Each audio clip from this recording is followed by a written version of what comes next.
Bismillahirrahmanirrahim. Assalamualaikum warahmatullahi wabarakatuh.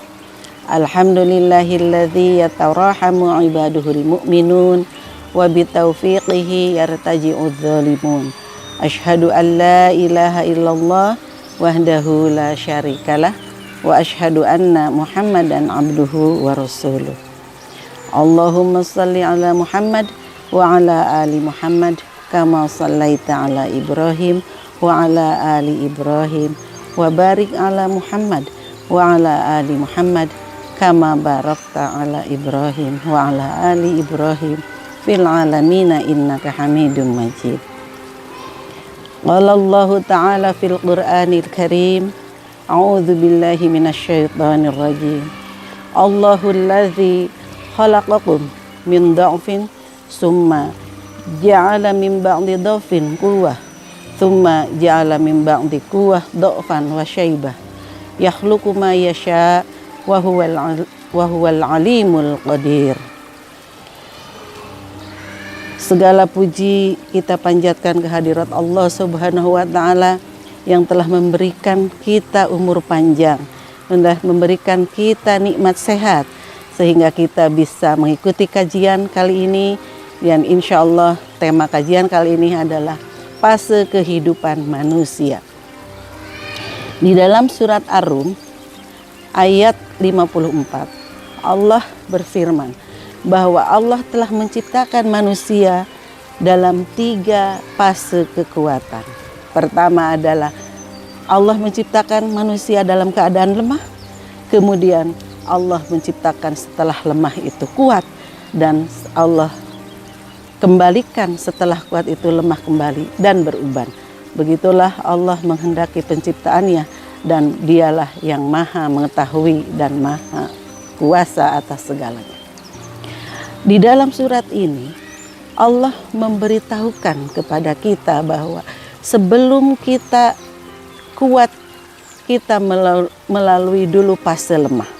Di mana fase lemah itu adalah fase ketika kita dilahirkan, fase anak-anak. Setelah melalui fase anak-anak, kita melalui fase meningkat menjadi dewasa dan kita menjadi kuat.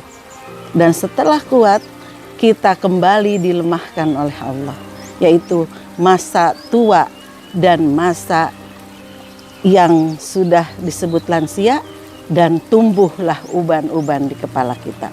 Itulah kita dalam masa kelemahan.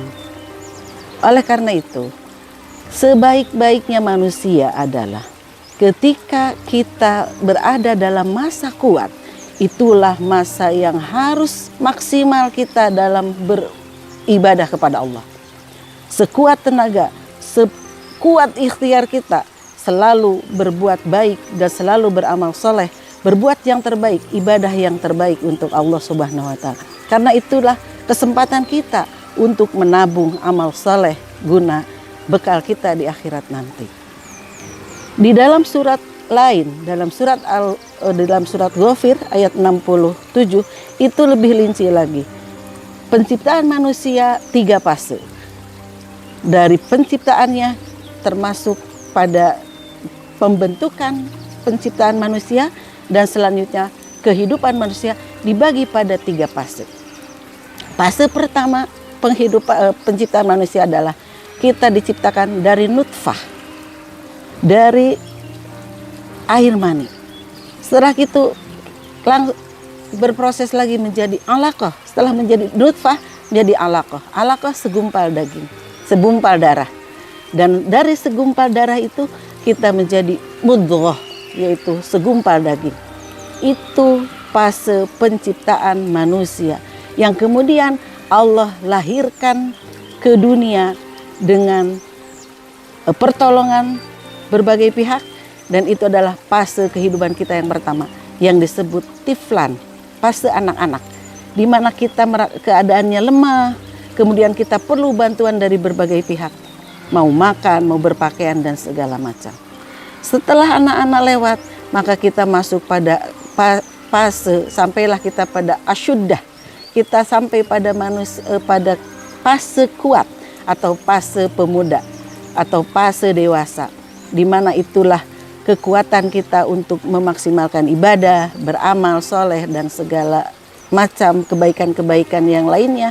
Karena itulah Allah berikan kesempatan pada kekuatan kita di dalam masa muda kita. Di dalam hadis lain dikatakan, diriwayatkan oleh Bukhari dari Abu Hurairah, bahwa sebaik-baiknya salah satu yang akan dapat naungan dari Allah adalah pemuda atau pemudi yang selalu memaksimalkan atau mengisi hidupnya dalam kondisi ibadah yang baik, ibadah yang maksimal. Itulah salah satu golongan yang akan dinaungi oleh Allah di yaumul akhir nanti.